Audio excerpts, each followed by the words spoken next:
Hello everyone, in this video I'm going to go through a few basics of electrolysis. It's a predominantly key stage 4 chemistry topic, and I'm going to do a sequence of videos. This first one is just about the basic principles, then we'll talk about electroplating in another video, aluminium extraction, and how you can predict products of electrolysis when the electrolyte, the thing that we're actually breaking down, is dissolved in water. So it's quite an in-depth subject, but this, like I said, is the first video of a sequence just to go through some key principles behind it. Now, electrolysis itself is the process by which ionic substances are broken down into quite simply simpler substances when an electric current is passed through them. So we're using electricity to break down ionic substances. Let's just put here an example of one of them. And the one example we're going to use in this description is lead bromide. Let's use that one. So we're going to use lead bromide. And if we were to give the chemicals formula for it, it would be Pb, Br2. Now the Pb refers to the lead, the metal part, and the Br2 is the non-metal aspect of it. And when we get a metal and non-metal reacting, that's when we form what's called an ionic substance. So we're going to break this ionic substance down. Now, during electrolysis, metals and gases may form what are called electrodes, and I'll draw a picture to explain a bit more about that. Now, this ionic substance, first of all, has charged particles called ions in it, and for electrolysis to work, these ions need to be free to move. So let's just talk about that for a moment. This Pb, this lead part, has lead ions in it. That Pb ion has a 2+ charge. Now I do talk about where these charges come from when we talk about ionic and covalent bonding in another video, but we're just going to put it down here like this for now. So those lead ions have a 2+ charge, and these bromine non-metal ions have a 1- or a negative charge, hence why we need two of them to balance each other out. And it's when these ions are free that this electrolysis practical really works. Now, ions are free to move when an ionic substance is dissolved in water or when melted. And the solution of that substance that we get when we've broken down is called the electrolyte. So we're going to imagine we have a big beaker here. We've got a substance here, and this substance is going to be our lead bromide. We're going to pretend we've got some lead bromide in this beaker here. Now, that thing that we're breaking down, in this case, this ionic substance of lead bromide, that is our electrolyte. So I'll just put that word down. So that's the proper term for a substance when dissolved in water or when melted. Now, if electricity is passed through molten lead bromide, we would expect that lead bromide to break down into lead and bromine, and that's exactly what happens. So let's think about what happens during this process of electrolysis. What we have, and I'll just draw these in purple, are two electrodes. Let's do a very rough sketch here. There. One there. And we said we're going to have electricity flow through these electrodes.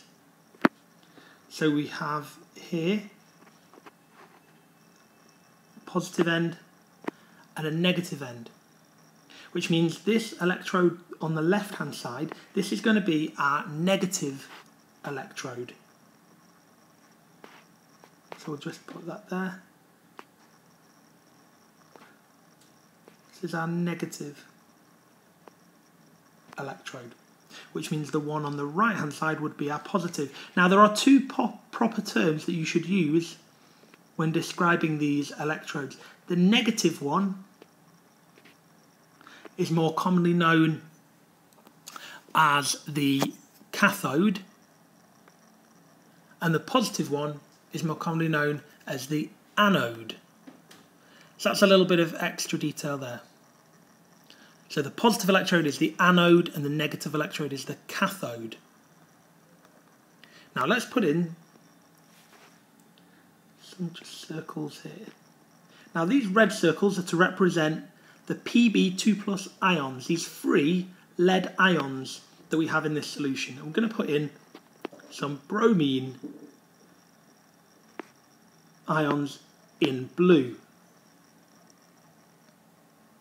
Now the positively charged ions move to the negative electrode during electrolysis. You've seen, hopefully in electricity lower down in school, that positive and negative charges attract. So a positively charged ion would move to a negative terminal, a negative electrode. So the positively charged ones, which would be the red ones, because they have a 2+ charge on them, they will move to the negative electrode. Now when they move there, they are going to pick up some electrons. Now when they pick up electrons, we say that they are reduced. So if you think of it like this, if you've got a Pb2+ ion, the reason why it is 2+, why it's got a positive 2 charge, is because initially that ion would have lost 2 electrons. It would have lost some of its negativity to become positive. So when it moves to this electron, it's picking up that negativity again in a way. It's picking up 2 more electrons to become more stable. Equally, the negatively charged ions would move to the positive electrode. So these blue Br- ions, they would move to the positive electrode. And at the positive electrode, they're actually losing electrons. And because they lose electrons, they get oxidized. So we'll just make a little note of that. So at the positive, we'll put here positive ions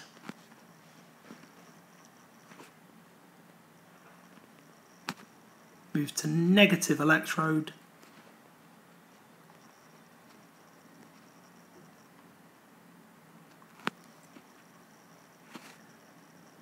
and they gain electrons. When they gain electrons, we say they reduce. And the complete opposite happens for the negative ions. So when you've got negative ions, we'll just write this really quickly and you can use these as notes. The negative ions move to, and I'll just put a positive sign plus with a V and E, positive electrode, that's shorthand for positive. And there they lose electrons. Writing's going a bit messy, but still. Now the substance that we've broken down, we've said is called the electrolyte, and we've been able to split it using electricity. So this is ultimately electrolysis. Electricity, lysis, splitting with electricity. So what we've been able to do is split this ionic substance, lead bromide, and we've separated it into lead and bromine. Now the final thing to talk about in this video are the half equations. If we just shrink this for a moment, just move this up a little. Now half equations show what happens at the electrodes during electrolysis. Now an electron, just to say, is shown in a half equation as an E with a minus, a little e, lowercase e with a minus sign on it. So let's think about what's happening at the negative electrode. So what we've got at the negative electrode would be our Pb, so we'll just put an N for negative electrode there. What we've got is our Pb 2+ ions. Now they're picking up, we said they gain electrons, so they're picking up some E-, and in that we're going to form just pure lead, Pb. But you can see that we need to balance this half equation. Because we've got 2+, a positive 2 charge, we're going to need 2 lots of the E-. So we need to put a 2 here. So that lead, the Pb 2+ ions, will pick up 2 electrons and that will form pure lead at the negative electrode. Let's look at what's happening at the positive electrode. So we'll put a P for the positive. Now there what we have is a Br- ion, and we said they're going to lose some electrons, so they are minusing some E-. And that's going to form, we said Br2, pure bromine, because bromine atoms actually pair up to form a molecule. So let's think about this. Because we're forming Br2 at the end, we're going to need to start with 2 lots of the Br. So we can put a number 2 here just to balance that out. So we've got 2 bromine at the start, and over on the right hand side of this equation, 2 bromines there. So that part's balanced. But because we have 2 bromines down, 2 lots of negative charge, we're going to need to minus off that 2 lots of electrons to lose that extra 2 negative charges. And then we'll get pure bromine on the other side.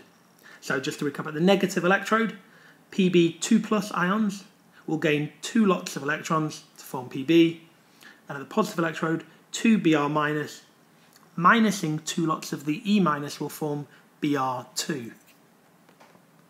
And that basically is it. That's the simple process of electrolysis. We take an ionic substance, we either dissolve in water or melt it so that the ions are free. Positive ions move to a negative terminal and negative ions move to a positive terminal. And then either gain electrons or lose electrons. And then we can use half equations to represent what is actually happening. Okay, hope all that helps.